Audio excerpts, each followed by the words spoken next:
উচ্ছে তো বাচ্চারা একদমই পছন্দ করে না।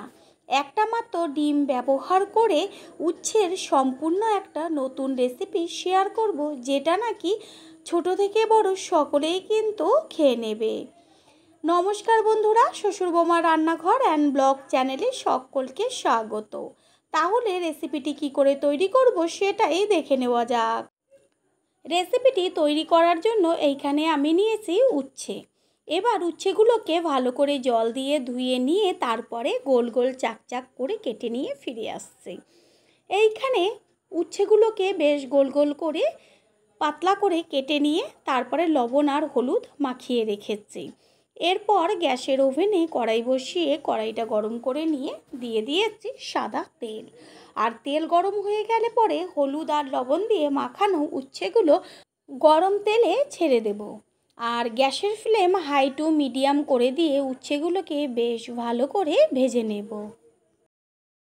রেসিপিটা যেমন টেস্টি আর একদমই কিন্তু তিতো লাগে না, সেই কারণে বাচ্চারা কিন্তু খুব সহজেই খেয়ে নেবে।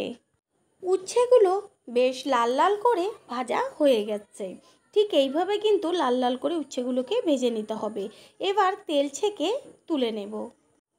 উচ্ছে ভাজা তুলে নিয়ে বেঁচে থাকা তেলের মধ্যে দিয়ে দেব একদম ছোট ছোট টুকরো করে নেওয়া আলু। আলুগুলোকেও কিন্তু বেশ লাল লাল করে ভেজে নিতে হবে। দেব আলুটা তাড়াতাড়ি সিদ্ধ হয়ে যাবার জন্য লবণ আর হাফ চা চামচ হলুদ গুঁড়ো। লবণ আর হলুদ ভালো করে আলুর সাথে মিশিয়ে নিয়ে এইবার ভাজা পর্যন্ত অপেক্ষা করব। আলুগুলো যেহেতু একদম ছোট ছোট করে কাটা আছে, সেই কারণে সিদ্ধ হতে কিন্তু একদমই বেশি সময় লাগবে না। আর ভাজাতেই কিন্তু সম্পূর্ণ আলুগুলো সিদ্ধ হয়ে গেছে। চেক করে দেখিয়ে দিচ্ছি যে আলু কিন্তু একদম সিদ্ধ। এইবার আলুগুলোকে কড়াই থেকে তুলে নেব। আলু ভাজা তুলে নিয়ে কড়াইতে দিয়ে দেব একদম অল্প পরিমাণ সর্ষের তেল।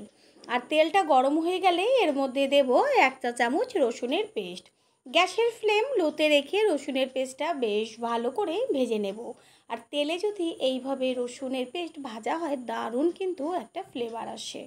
রসুন ভেজে নেওয়া হয়ে গেল। এবার এর মধ্যে ব্যবহার করব ঝালের জন্য অল্প পরিমাণ কাঁচা লঙ্কা আর কুচিয়ে নেওয়া পেঁয়াজ। পেঁয়াজের পরিমাণটা একটু বেশি দিয়েছি। পেঁয়াজ আর লঙ্কা বেশ ভালো করে তেলে ভেজে নেব। পেঁয়াজের মধ্যে দেব হলুদ গুঁড়ো আর অল্প পরিমাণ লবণ। হলুদ আর লবণটা পেঁয়াজের সাথে নেড়ে চেড়ে নেব। পুরনো বন্ধুদের সবসময় আমাদের পাশে এইভাবে ভালোবেসে সাপোর্ট করার জন্য অনেক অনেক ভালোবাসা। পেঁয়াজটা অর্ধেকের বেশি কিন্তু ভাজা হয়ে গেছে। ঠিক এই পর্যায়ে আমি এর মধ্যে একটা ব্যবহার করব ভেঙে নেওয়া ডিম। ডিমটা খুন্তি দিয়ে ভালো করে পেঁয়াজের সাথে ভেঙে চুরে মিশিয়ে নেব। নতুন বন্ধুদের আমাদের চ্যানেল ভিজিট করার জন্য আন্তরিক শুভেচ্ছা।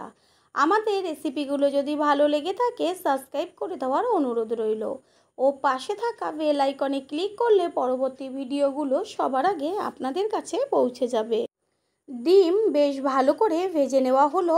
এই পর্যায়ে এর মধ্যে দেব যে ভেজে রেখেছিলাম আলুগুলো, সেই আলু সব কিছুর সাথে ভালো করে মিশিয়ে নিয়ে এর মধ্যে দেব ছোট চামচের 1 চা চামচ ধনের গুঁড়ো, ছোট চামচের হাফ চা চামচ কাশ্মীরি লঙ্কার গুঁড়ো, ছোট চামচের 1 চা চামচ জিরের গুঁড়ো আর দেব সামান্য জল, যেন মশলাটা পুড়ে না যায়। সমস্ত কিছু ভালো করে কষিয়ে নেব। মশলাটা খুব ভালো করে কষিয়ে নেওয়া হয়ে গেছে। এই পর্যায়ে এর মধ্যে দিয়ে দেব যে ভেজে রেখেছিলাম উচ্ছে, সেই উচ্ছে।